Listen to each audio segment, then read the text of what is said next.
Guess what, smoke boy? That shit take me way back. Talk that shit like say. Welcome everybody to the TruExact Show. I'm here with Ellie, Brian, and Eric, and our special guest. We went from volcanoes last time. We're going to dinosaurs here. So we have a paleontologist, Dr. Diego POL. How you doing, man?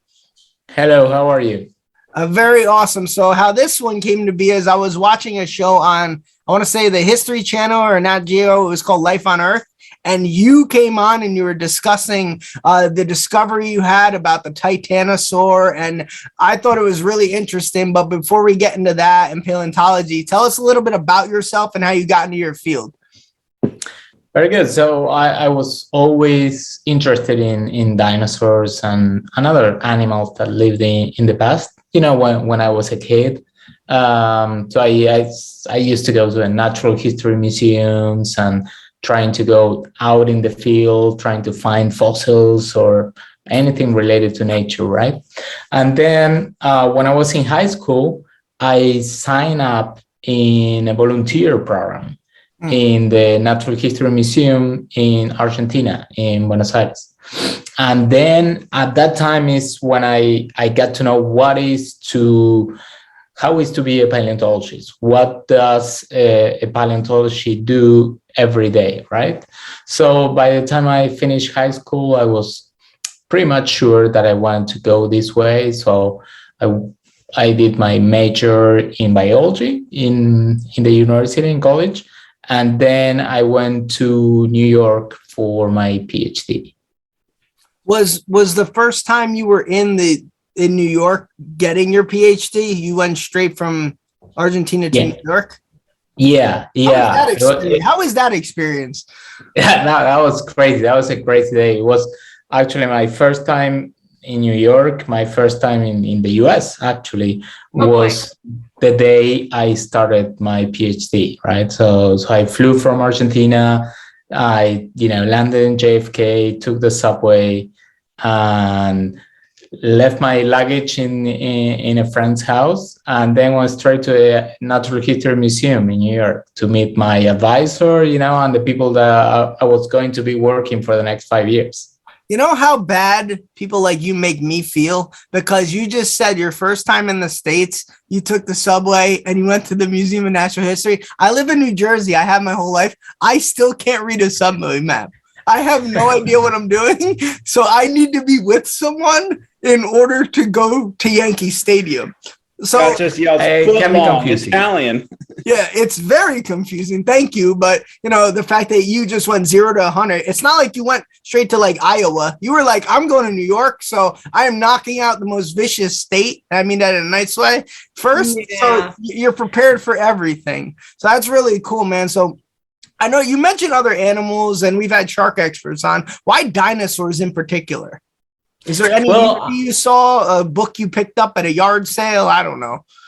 No, I actually, my first interest was not in dinosaurs. I mean, the first animals that, really got my attention were these big mammals, like the glyptodon, the big armadillo, or giant sloths that live, during the last ice age. I mean, the saber-toothed cat, those animals really sparked my interest because, the cool thing about these big mammals is that they live with humans, right? I mean, they share our planet with humans, and humans were, living with them, hunting them sometimes.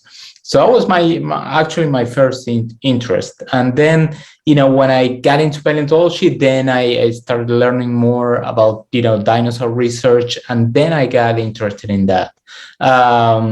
But sometimes in paleontology, you end up working with the animals that you actually go and find in the field, right? And I was working with professors that were doing field work collecting dinosaurs, and that's why I end up, having the opportunity to do research on dinosaurs. Well, one more question, I promise, then I'll pass it. It mentioned, I read about you, you're a vertebrate paleontologist. What exactly is that, like, specifically? And how many different types of paleontologists are there?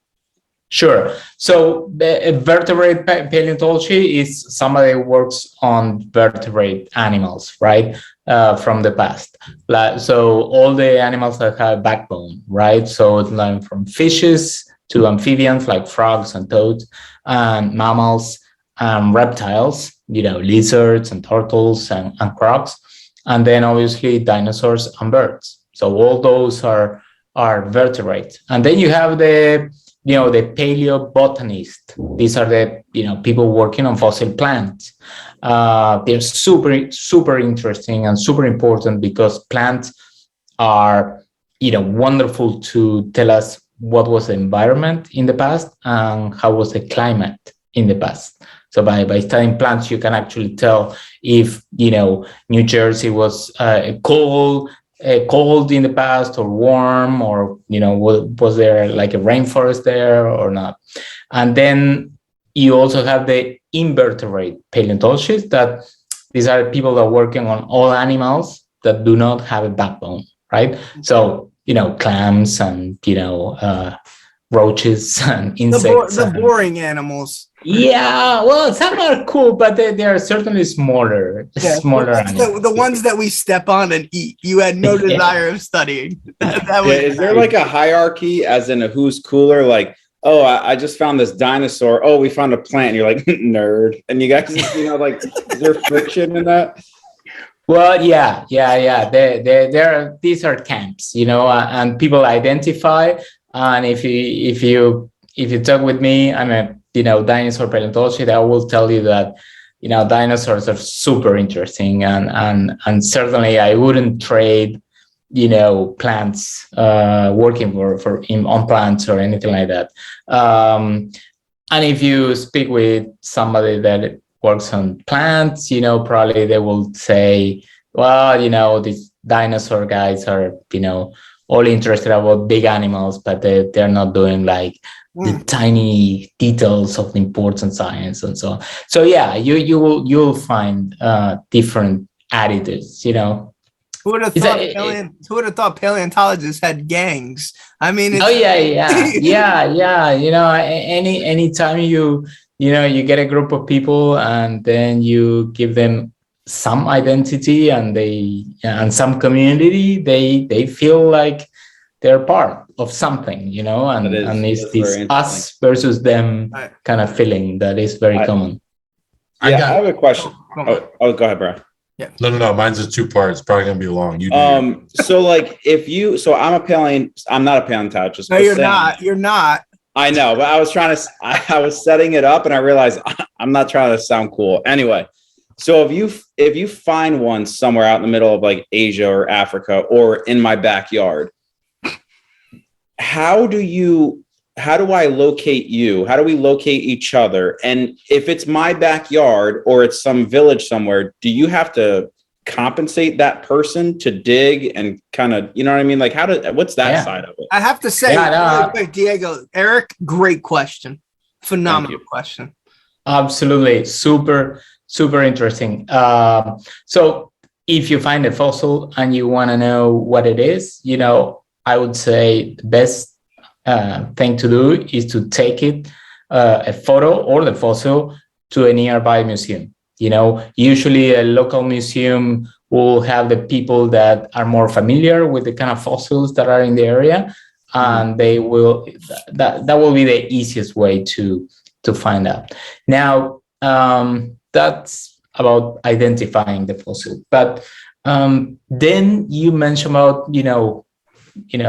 what happened to that fossil, who owns the fossil, do they get any compensation or not? And that actually varies a lot depending on the country. For instance, in the US and in the UK, if you own the land, you own the fossils that are found in the land, right? And it's your decision if you want to donate it, if you want to sell it, or if you want to give it away or whatever, or keep it yourself, right?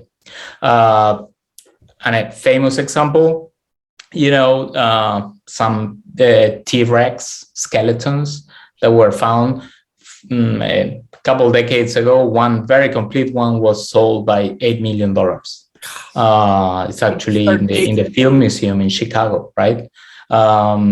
Another more recent case, another T-Rex was sold by $31 million. So some fossils can, can be very expensive, depending on if you find somebody that wants to, pay, that amount of money. And other fossils are completely worthless from a monetary point of view, right? Yeah. Now, in other countries, it's very different. Like in many places in Southern Europe and in all South America and in many Asian countries, the fossils do not belong to a landowner. They belong to the state, to the government, right? So you actually are not allowed to, get the fossil yourself, or you're not allowed to sell the fossil or trade it or anyway. And in those countries, what normally people do is they report the findings to a museum, and the museum or the university is actually, allowed to go and collect the fossil and take it to a public repository. That sucks. Imagine not getting compensated for that. I mean, at that point, I just wear it around my neck like a necklace, like a. Well, I was gonna say, I didn't realize how much. If I found a raptor fossil in my backyard, I would set it up in my living room and invite everybody I've ever met over. But if it's like $8 million, I might still do that because that's pretty freaking cool. I'll be like, you don't have this. I don't know. Yeah. Well, I mean, there are many private collectors that buy fossils just because they are beautiful, and they're unique. They're unique and they're beautiful, and they want to have them on, on the living room or in the basement or whatever. And that's, this issue has been debated a lot in the scientific community, because the downside of people, having a, T-Rex skeleton in the basement is that many times those fossils are not available for scientists to go and actually do research, right. And learn new things from these unique fossils. And that when that happens, that's a pity, right? Because we are missing so much information that could be awesome, to teach kids in the schools or to show in the museums, and so we all get to enjoy it and to learn from the fossils. So there are downsides and upsides on the two systems, right? But it actually boils down to how the law is set in the country where you are. Eric, you could have a raptor set up in your house, and if I have trouble parking, I'm still not coming over. I wouldn't care. I'm a busy man. That's fine. You leave your basement. Yeah, Ellie, go on before we get to Brian's 7-part question. Right, yeah, his essay question. Okay, so there's, not to be morbid, but have you ever stumbled across human remains when you're out in the field? Very morbid. Quite you. And then what do you do? Is it kind of like, oh, this is, Homo erectus, so it's okay, this is hundreds of thousands of years old human remains, versus like, oh, this person was probably dead pretty recently, is maybe only like 2 years out in the elements. So we might have a homicide we just stumbled upon. Yeah, it happened to us once. It was, we were working here in South America, so we don't have here in any of the Americas, we don't have like, really, really old, fossil homins. Right, yeah, we're more like you will have if you are in Africa, right? Like if you're working in Kenya or someplace like that, you may stumble upon a 1 million year old, human. That's very unique, right? But here in the Americas, humans only arrived about, 15,000 years ago. Oh, okay. Which, basically they will be, the first inhabitants of our continent. So if you find human remains, that might be, somewhat recent, like native cultures or or even more recent findings. So we were in the field in one place. We were looking for dinosaurs, and then we found in a place that was very near a cave, like a big block of rock that was we think it was part of the roof of the cave. And this big block of rock was, obviously on the ground in the base level of the cave, and underneath that block there were some human bones sticking out of there. So we think, some very unfortunate person was there when that big block of rock fell from the roof of the cave down to the ground. That's why you don't go in caves. That's why you don't go. Wrong cave, wrong time to be there. His arms crushed. Like, did he try to put his hand? Like, you know what I mean? No, I mean we didn't dig. We didn't dig that because of two reasons. First, although it seems similar, digging dinosaurs and digging archaeological remains, that means human remains, is a very different task, right? So we work in quite a different way, and I don't have the skills and the knowledge to do a proper archaeological dig. That's first reason. I may spoil, and ruin unique and very important information that that skeleton can tell. So we didn't do it because of that. And then also, usually, especially if you're dealing with human remains, that is usually heavily regulated, right? Because it boils down to, previous cultures and native cultures, and there's a whole set of issues that goes into the ethics and the law that you need to comply. And we didn't have all those permits and regulations. So I think if you find human remains, I mean, in that case, I think it's a very good idea to leave it as it is, and then really find out what is the best thing you can do, right? Because it may have an impact on some culture that you're not aware of. Right. That's why I couldn't be a paleontologist. I'd be like, bring me the brush. I got something. And they'd be like, sir, you got a saurus. Got some rib. leave the area. Brian, go on. Okay, so we all know that. I'm assuming you've seen the movie Jurassic Park. Oh God. Sure. Yeah. Who hasn't seen it? Who loves dinosaurs? Now, we all know the depiction of all the dinosaurs in that movie is completely incorrect. They make them murderous monsters. But there is something in the opening scene where they are excavating a raptor skeleton, and they use that machine that shoots down into the ground, and it sends the sound waves, and it sends them back. Now, do you guys, what year was that? 93, 94? Yeah, so 3. That was advanced at the time. Now we're in 2022. So what kind of technology do you guys use to determine where to dig? Yeah, good question. Things have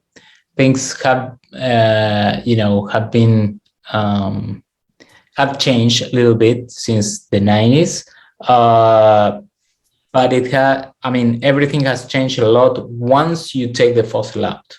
I mean, if you are talking about how do you find fossils, most of the findings are done in the same way that paleontologists were doing this in the 50s and in the 40s and so on. People have tried and have experimented with these sonars, that can give you some information on what is underground, but so far the resolution is not that great, and then it's very easy to get signals of something that is not actually bone. It's some other chunk of rock or something that is more dense than the rest of the sediment. So we don't use it that much in a normal expedition. But however, in the last 3-4 years, there has been a lot of improvement in searching for fossils using drones. So a drone, you can program a drone to do a survey on a land, and fly at low altitude, filming or taking pictures, and then use some software reconnaissance to pick up, unusual shapes that may be a fossil bone lying on the ground, right? And that is an automated way to do what we normally do. That is working on bones that appear on the surface. We only dig once we find a bone sticking out of the ground, and then we look there for more bones that may be buried. But it's not like we go. It's got to be such a long, hard process. Right. Because how often are you? I mean, if you go hiking anywhere, how often are you coming across something like that? And then even then, when you do find something, to identify it immediately and say, oh, this was a bone. Yeah. Let's say it really depends on where you are, but in a really nice and super fossiliferous place, maybe you hike for 8 hours.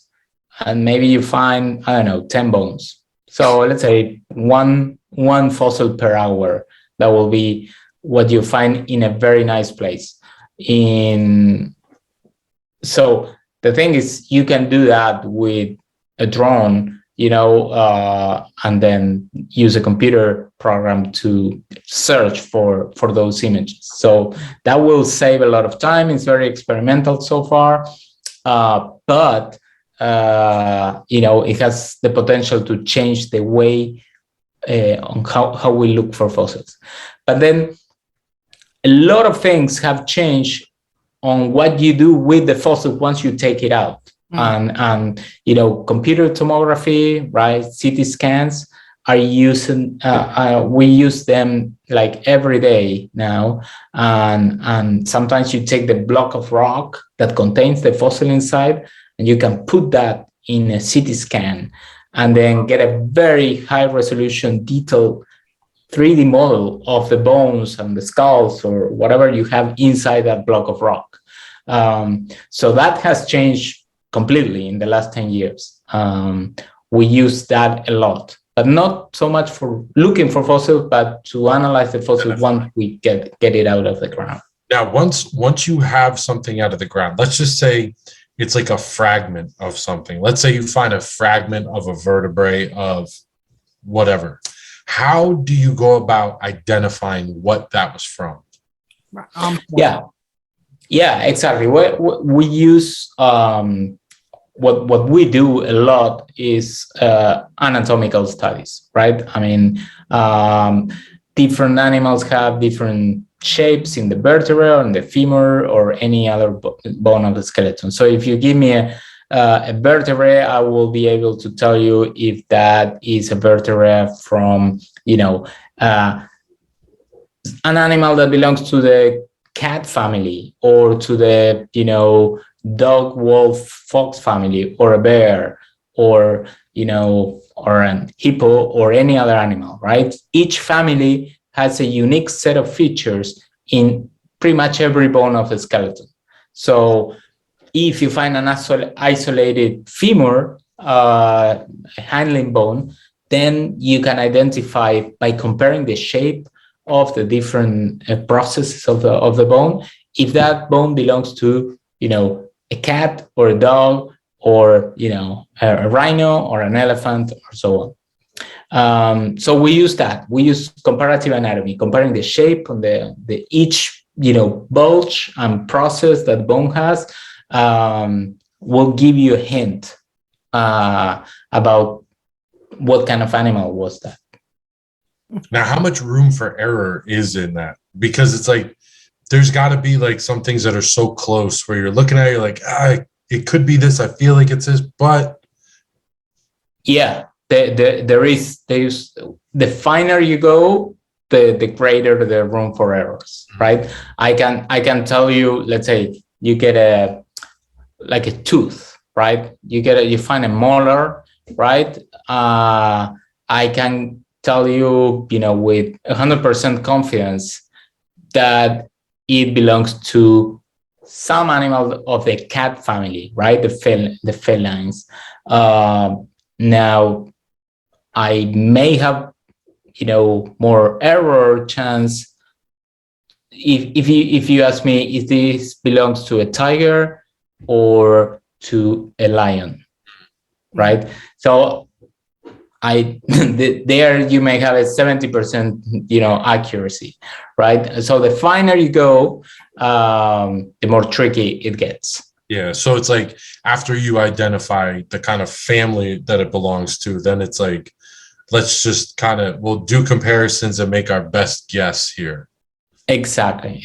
And that's why, there's still, debate on the identity of some fossils. For instance, I don't know if you have seen, but in the last few weeks, there was some articles in the newspaper. It actually came out in the New York Times that if all the specimens that we know of T-Rex, Tyrannosaurus Rex, belong to a single species, or if they belong to actually 3 different species, right? So we have many skeletons of animals that we call T-Rex that are very similar to each other. I mean, we have no doubt, but there's some debate if they actually represent members of a single species or members of 3 very similar species. Like if you have a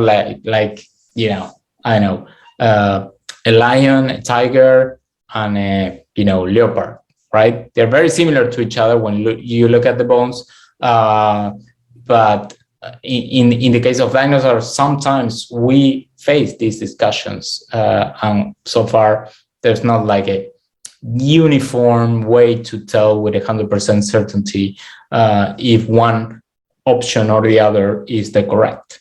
Mm-hmm. Now, where are you? This is my last question, promise. Where are you on the scales versus the feathers? What did they have? Oh, no, I think we know for sure that many dinosaurs have feathers, especially all the animals that were related to carnivorous dinosaurs. Most likely they were all feathered, except for the really big carnivores like T-Rex, probably at least in the adult, did not have feathers. And then we also know that the gigantic dinosaurs that we call sauropods, these are the long neck, 4 legs, long tail, these animals, the herbivores, we have skin impressions of them, and they had scales, right? So, and they probably were way too big for having feathers. We now today we link feathers with flight, right? Because birds have feathers and they have aerodynamic capabilities and they can fly because they have feathers. But back in the dinosaur times, feathers played a different role. They didn't have, when they appeared, when the first feathered animals evolved on our planet, they didn't use the feathers for flying. They used the feathers for either isolation, so isolation from to keep themselves warm, or for display. That is something that birds actually do. Think about the peacock, right? I mean, having these shiny, very, very nice and colorful feathers that are very good to give a message. Here I am. This is my territory. I'm a very beautiful individual, and you want to mate with me. I mean, that kind of things probably were much more important than flying back in the days of the dinosaurs. Do you know the cassowary? Yeah. That I feel like that is a dinosaur in itself. Yeah, certainly. I mean, if you go I mean, what we think now is if you have a time machine, you know, and you go back 100 million years ago, you will have a hard time telling apart what is a dinosaur and what is a primitive bird, right? Because you have all these things that are in between. We know birds evolved from dinosaurs, and the finer you go and the closer you get to that transition from dinosaur to birds, the blurry the limits become, right? And they're very difficult to tell apart. There are many animals that we don't know if they're birds or dinosaurs. I mean, you look at some features and they're more similar to birds, and other features more similar to dinosaur, and they're there. They are like dino birds, you know. There's something in between. In any major change, evolutionary change, you see that.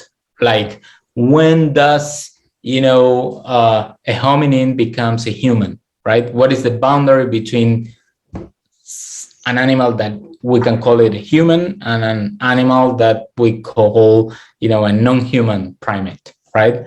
What is the line? Where do you put the line? You know, is it Neanderthal? Was before, right? It's evolution is a continuum process. Yeah. And when we put categories, we're trying to fit, you know, discrete things, little boxes that we use to organize and separate for something that is not actually a discrete and separate thing. It's a continuum, right? And so sometimes the boundaries feel a little artificial, right? Now, Diego, before we get into your exploration of the Titanosaur, I just want to know, I can do a pretty good raptor impression. Would you like to hear it? You can't. Don't do it. Sure. Not bad, right? That's pretty good. That's pretty good. Good. I have one question. That hurt my rib. Oh my god. Yeah, no. I have one question before you go in the next one. So we as paleontology goes, you established how there's plant gangs and then land gangs, right? Yeah. So how does it work with sea fossils? Are they just like, we're screwed? I can't, like, what do they do? How do you find, you know what I mean? Because you would think, you know, like if there's a comet or an asteroid that came down and destroyed the dinosaurs, of course, the ocean would be affected. But you would think there's some type of crazy dinosaur down there. And do you think that? And what do they do to find it? Yeah. Well, the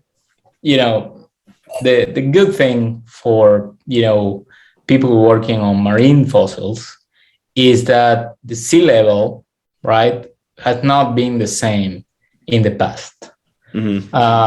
So you probably heard that, you know, one of the possible, you know, effects of, you know, the global warming is that the ice caps in the poles will melt down, and then the sea level will rise, right? And then, you know, I don't know, Florida will be, you know, all flood and so on.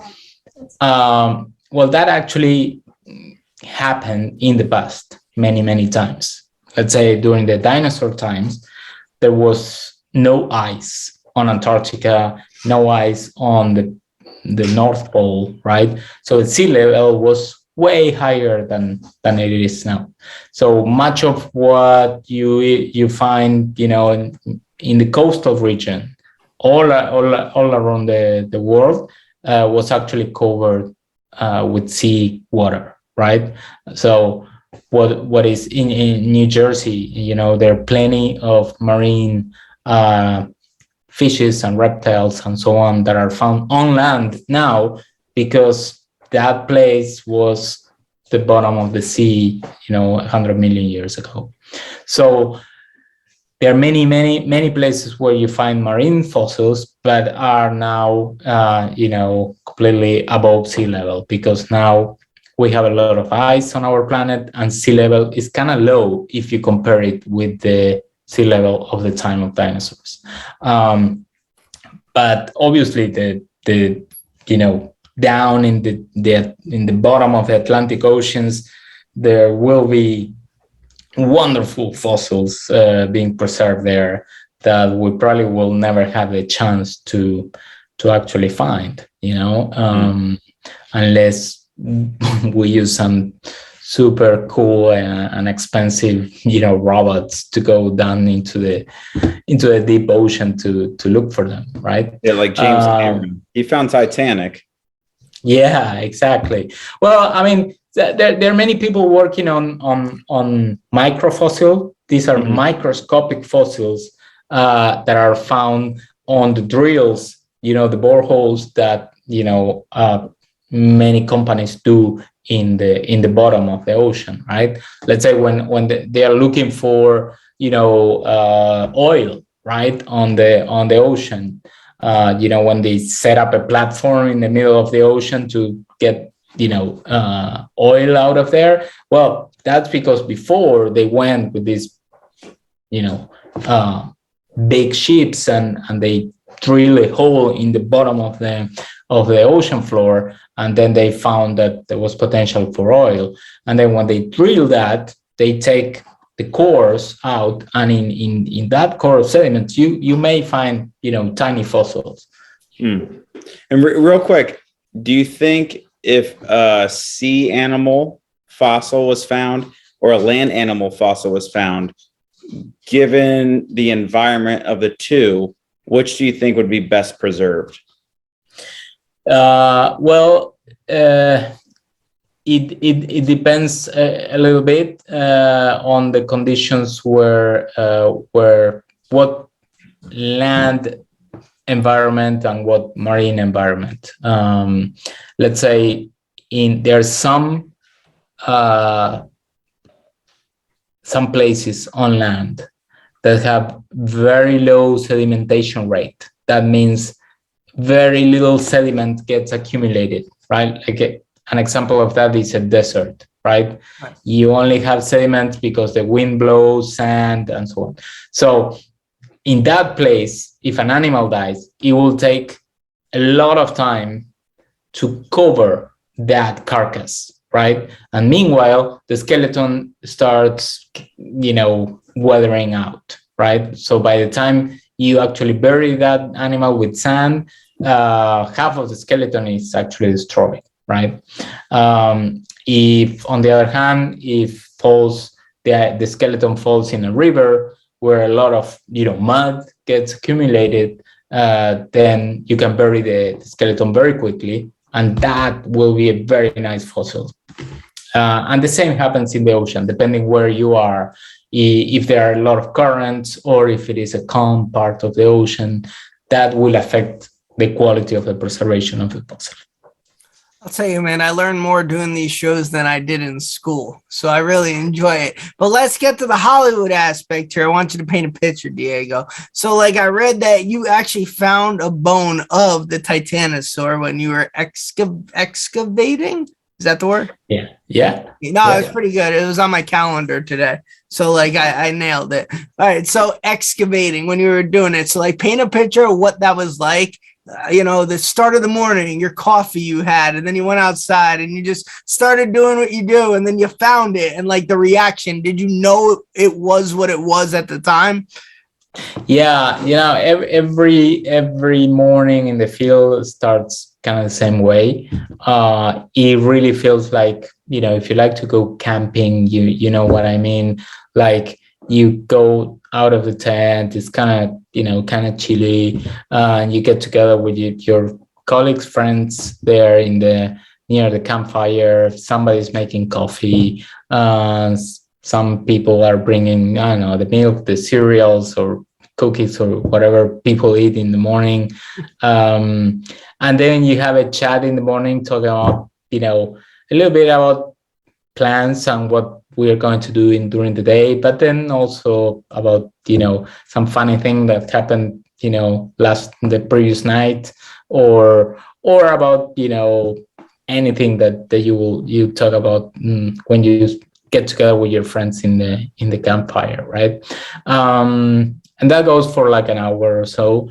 And then usually about 8:30 in the morning, we go out in the field, right? And every time you go out in the field, you are doing one of two things. One is go and look for new fossils, right? I mean, and that's pretty much like hiking, walking around, and then looking at the ground, looking for small pieces of bones that are sticking out of the ground, right?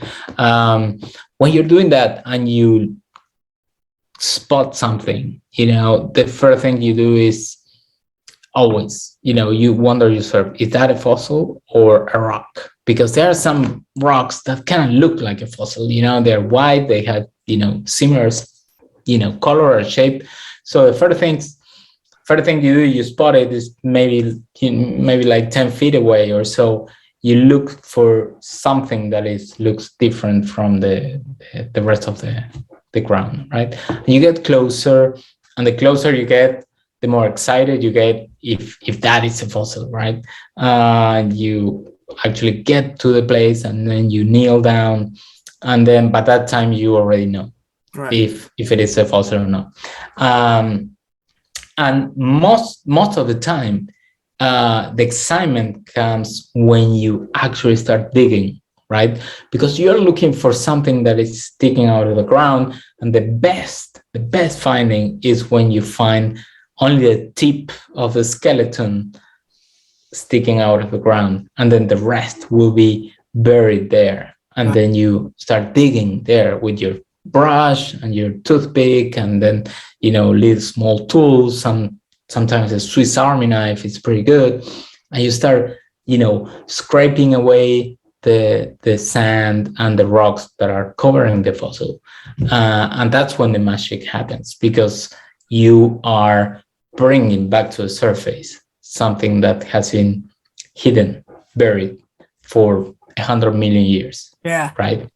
That is super exciting moment, because anything can happen. It may be a very insignificant piece of bone that you wouldn't bother to collect, sometimes happens, or will be a complete bone of a cool new dinosaur, or sometimes, if you are very lucky, it will be a complete skeleton lying there.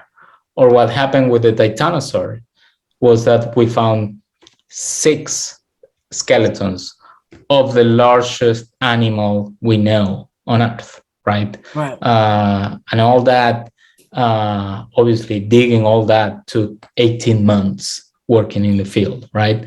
But I mean, I love that first moment in the discovery when you find something and you say, this could be really good. And then you start going into the sediment, trying to uncover something that has been hidden there for 100 million years. And you are on your knees, and you're the first, human, the first organism that is in that very same place where that animal died 100 million years and nobody knows about it. It's super exciting. That moment is super, super exciting. So you said 18 months. When you started brushing and digging, when did you know it was like, all right, this is something different? Well, we knew it was something big right from the beginning. We knew it was something different, probably very different from everything we knew, and that probably was the biggest known dinosaur about 4 days after starting working there. That time, that was the time necessary to uncover a single bone, right? And then we found 150 bones there during 18 months of field work there. Now, how much does that entire excavation cost? Like the funding, how much if you don't mind me asking, like an 18-month excavation, like when you phone in, all right, we got something here, how much budget do you get for that? Is it like a Hollywood film? No. The excavations are not that expensive. It really varies on the size of the fossil, how many people you go, for how long. But I'll give you a range.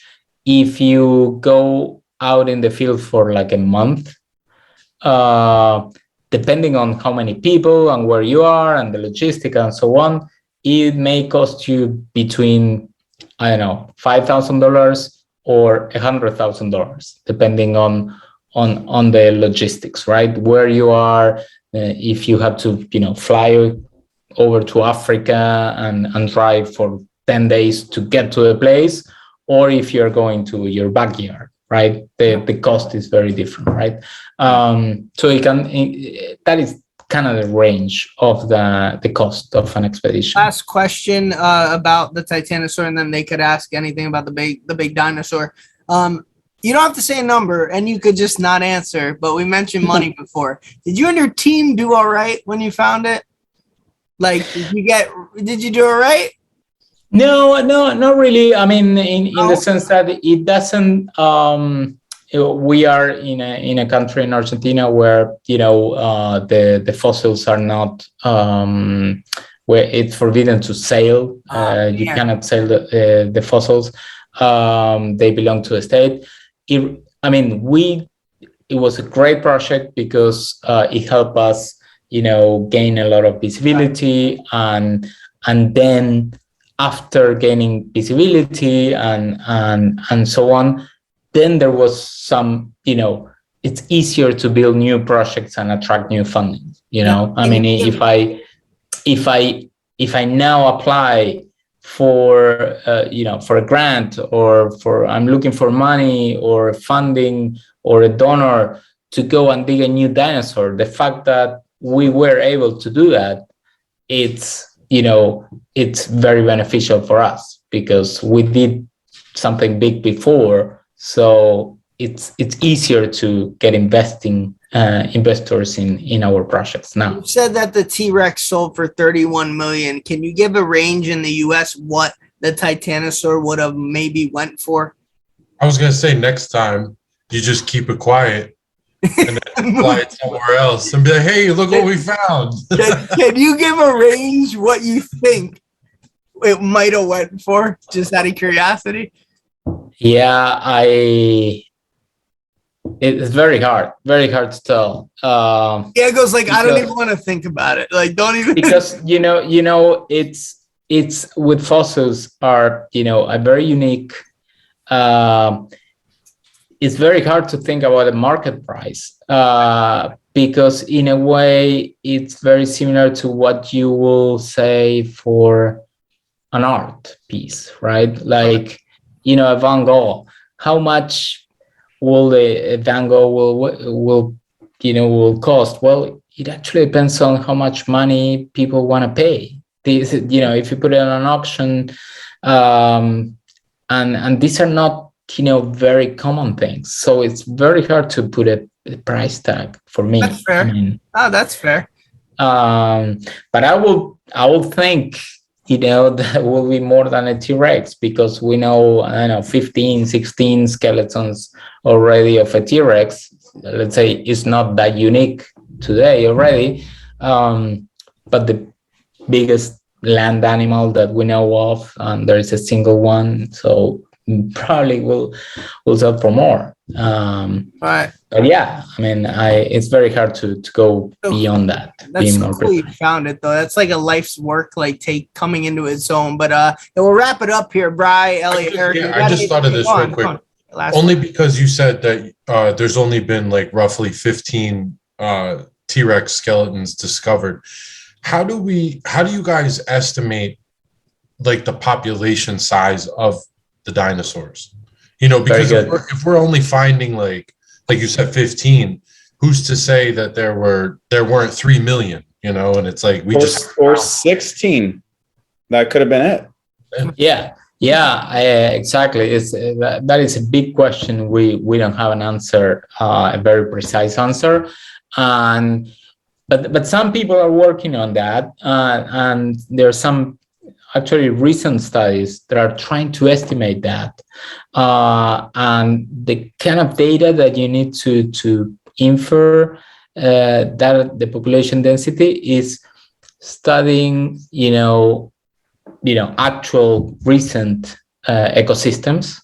And there's there is a concept in ecology that is called carrying capacity. You know, how many herbivores a given forest can actually sustain and support. You know, you get this amount of plants, and every herbivorous animal eat on average, I don't know, 50 pounds of plant matter per day. So how many herbivores can this forest support and sustain in a sustainable way, right? So if you can predict or estimate the actual plant productivity in a given environment, and then if you can infer how much plant a herbivore dinosaur will need, then you can infer how many herbivores and then how many carnivores. So there's some layers of inference, and every layer brings some uncertainty. But that's the kind of model that you may elaborate to answer that question, because it really, I mean, you can't really use the number of fossils we find, because fossilization is a very, very rare process, right? So some people say 1 out of 1 million of the animals that are living now will become fossils one day. And then on top of that, you have to find them, right? So, you know, probably none of us will actually become fossilized, you know, and even if some of us become a fossil, then somebody in the future will have to walk by and dig where you actually died to actually find that fossil, right? So we really cannot count the number of specimens and then predict something about population density from there. We have to model thinking about the ecosystems and how the ecosystems were working back in the dinosaur days. Yeah, it's kind of like educated guesses based on that information. Like you said, like, let's say if one herbivore needs 10 plants and there's 50 plants in this forest, then how quickly do they regenerate? How long does that take? How long can this? Yeah, so it makes sense. Yeah, it's kind of. Yeah. Eric, did you have anything? Yeah, my last question. You don't have to give names, but I understand they use very delicate brushes when you're uncovering these things. Have you ever seen someone make a horrible mistake and break a bone or use a wrong tool and they just... Yeah, they turned into that fossil he found under the rock. Yeah. Oh. Yeah. I mean, yeah, it happens. It really happens to everybody. Sooner or later, you ruin a fossil, you know. It is fossils, and that's because fossils are very, very fragile. Yeah. You know, we think of fossils of these, you know, fossilized, you know, bones that turn into a stone, right? And we think of a stone as something, or a rock as something very solid and so on. And nothing like that, right? Usually a fossil bone, it's already broken when you find it. It's already broken and cracked in like 1,000 pieces, right? And many of those cracks are filled in with, you know, some salts or some crystals that are actually holding together these 1,000 pieces, right? Now, when you uncover the fossil, you bring it back to, you know, out in the open air, and some of those minerals and salt may get unstable, and those cracks may work a little bit. And if you're not very careful, and if you don't put enough glue and consolidants right at the time that you find it, those cracks will work and will expand. And then that bone that was beautiful will crumble down into pieces, right? And is that like a fireable offense? No. I mean, obviously, you know, the less you know and the less experience you have, the more likely is that thing going to happen, right? So when you bring a new student or a volunteer to the field, you can tell that some people are more aware of what they know and what they don't know than others, right? And some people ask more, whereas other people just go and do whatever they think. So, we try to follow and mentor every person that comes, but sooner or later, something will happen, and somebody will break something, and we try to minimize that, but it's impossible to completely eliminate that factor. Listen, everyone makes mistakes, Diego. I could relate. The other day, I was cleaning dishes and I accidentally broke a glass, and my wife was like, "What are you doing?" So I understand completely what it's like to ruin a fossil. Okay. Yeah. So yeah. He's like, you use a brush to clean your dishes. Diego, seriously though, like I didn't think we'd go this in depth about dinosaurs. We do have to have you on again, if you don't mind, to have way more questions here, because like this has exceeded longer than I thought it would with questions, and I have a lot more. I just don't want to take up your time. I would like to do an entire episode on the Titanosaur, if you don't mind. We'll stay in contact. Sure. Really quick though, now one of the friends of the show is Paul Clerkin from Alien Sharks, right? He goes into the depths of hell and then tries to find sharks, and he gets to name them. When he finds them, he has to run them through a board. I'm trying to get one named TruExact. It's not working. He hasn't been responding to my text recently because of that. So I am wondering, do you get to name the ones you find, and then we'll let you go, man? But just answer that last question. Yeah, absolutely.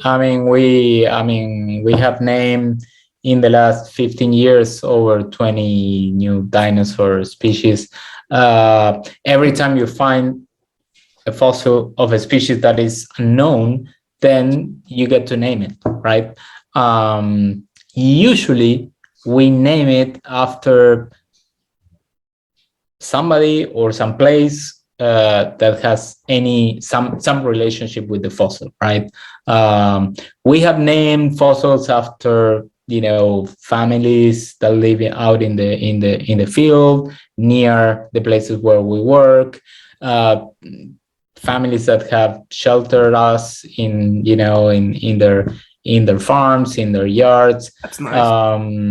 I know also to people that were important for the development of the research, people that gave funding. I don't know, the name really varies, but I'm just throwing it out there. The Diegosaurus sounds pretty fucking cool. Yeah, it sounds pretty cool. Cool. It's not very cool to name a dinosaur after yourself. Who cares? 100 years from now, it'll be known as that. You better believe if I find a dinosaur in my backyard, I'll sell you Ericosaurus for 15 mil. And I'll be like, that's it. Yeah. All right, Diego, man, thank you very much for coming on. It was really cool. Would you be willing to come on again in the future, man? Sure. Awesome. Sure. Fun. Whenever you want, shoot me an email and we'll do something. Really quick though, I'm gonna give the best question of the night. It's a new award I'm giving out to Brian with his technology question. Good job, Brian. So I'll give him that. Second. It's Very rigged. good. It's rigged. Diego, thanks a lot, buddy. We'll let you go. Okay, see you.